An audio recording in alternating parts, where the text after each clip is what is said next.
So this past week, UFC 297 came and went in Toronto. Sean Strickland, the middleweight champion of the world, lost. And he is no longer the middleweight champion of the world. That distinction now belongs to none other than Dricus du Plessis. And I think that there were probably quite a few disappointed people in the building that night. Sean Strickland did as Sean Strickland often does, and let's just say he struck some very controversial positions going into that fight. And so there were probably some, say, Justin Trudeau supporters that probably thought they were pretty happy to see Sean Strickland lose that championship. Never really thought that I would see that bunch of people cheering for a white South African. But then again, they vote for a guy that wore blackface. So, God, it's strange times. These are strange days. But I think that what I was most amused at than anything else that was going into that fight were the interactions between Sean Strickland and the media. I mean, the interactions between Strickland and du Plessis, I mean, they were what they were, and all of that was going to get settled in the cage one way or the other. Well, I guess I shouldn't go so far because, we have seen in the past that there have been some things said in the lead up to a fight that you can't settle by winning in the octagon. And maybe some of the things that du Plessis had to say about Strickland fall into that category. But there was an immediate outlet for those things to be dealt with. Not really nearly so much for all of the things that that Sean Strickland had to say about some of the things that he had to say. And here's the thing, guys. I don't agree with a lot of the stuff that Sean Strickland has to say. I find myself liking Sean Strickland, which is a little bit odd to consider that last little detail. But there's a lot of things that Sean Strickland says that I don't agree with. But I think what I really enjoyed more than absolutely anything else associated with that fight weekend was the way that the UFC as a whole, the sport as a whole, pretty much just took a bunch of reporters, told them to piss off, we don't care. Like, you're outraged, you're offended, you're upset, we don't care. And I think that some of them are finding that their position in this sport is not what it seems to have been at times in other sports. I like to think about these things sometimes from the perspective of, MMA fans, they're not exactly the most normal people, for lack of any better phrase. And I think what a lot of normies don't seem to understand about MMA fans is that MMA fans were not like wrestling fans. The people who are just wrestling fans. We don't really have any insecurities about this thing. We don't really care what you think of it.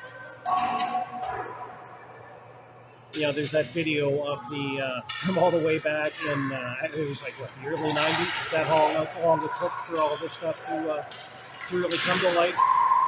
But they did that TV news documentary thing where they took a bunch of wrestling fans and then they took them and they had the wrestlers show them how they put the matches together and choreographed everything, and about how it wasn't necessarily conventionally real.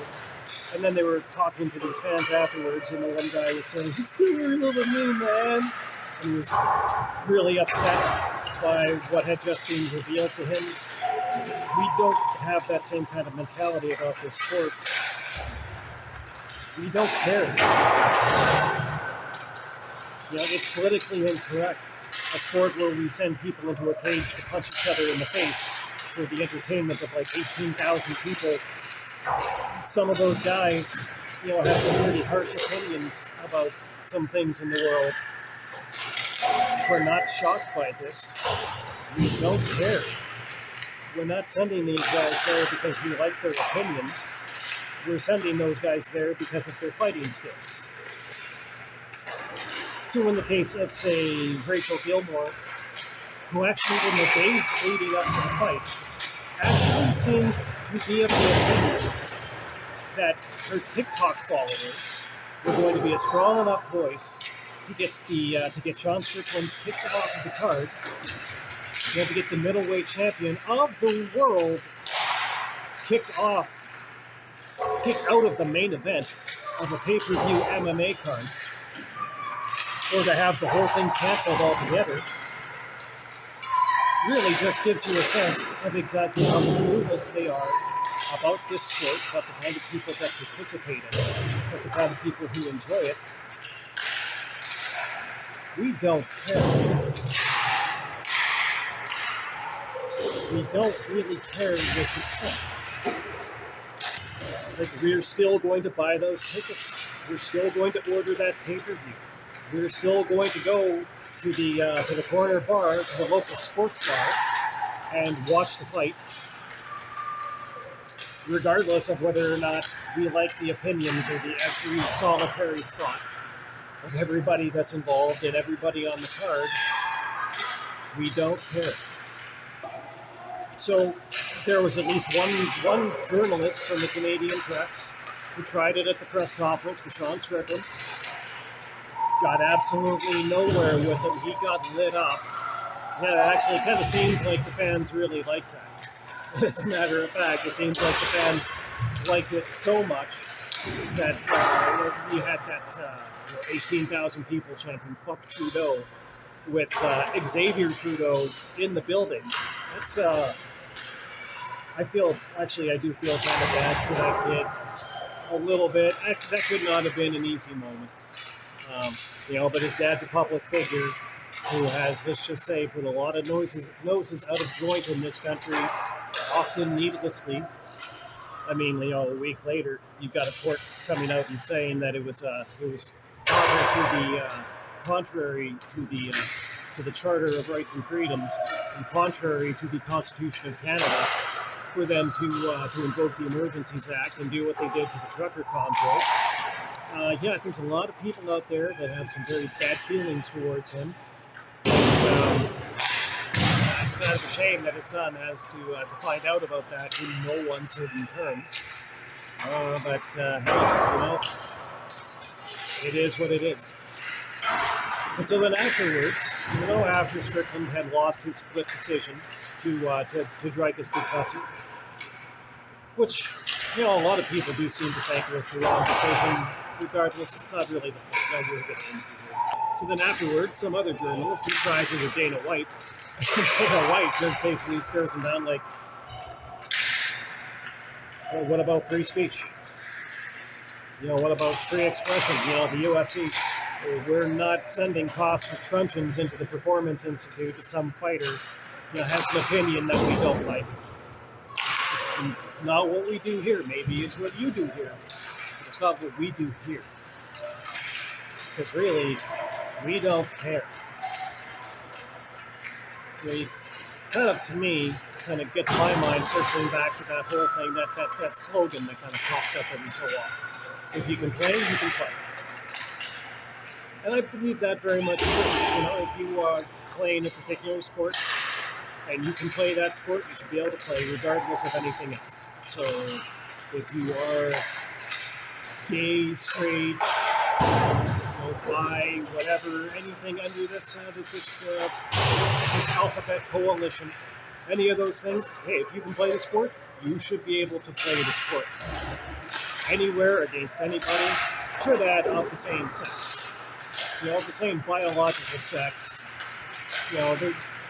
Obviously, I think that's a reasonable limitation. That's reasonable. I suppose I should hasten to add, of the same sex. Of the same biological sex. That's entirely reasonable. But other than that, if you can play, you can play. But it seems like a lot of the people who thought that slogan up and then pushed it out into the public, they don't really necessarily agree. But in their mind, it's more of, if you can play, you can play if you agree with me. If you can play, you can play if you share my politics. And at least Dana White has the good sense and the competitive integrity to stand up and say, no, that's not how we do things here, and we don't care if you don't like it. We don't care.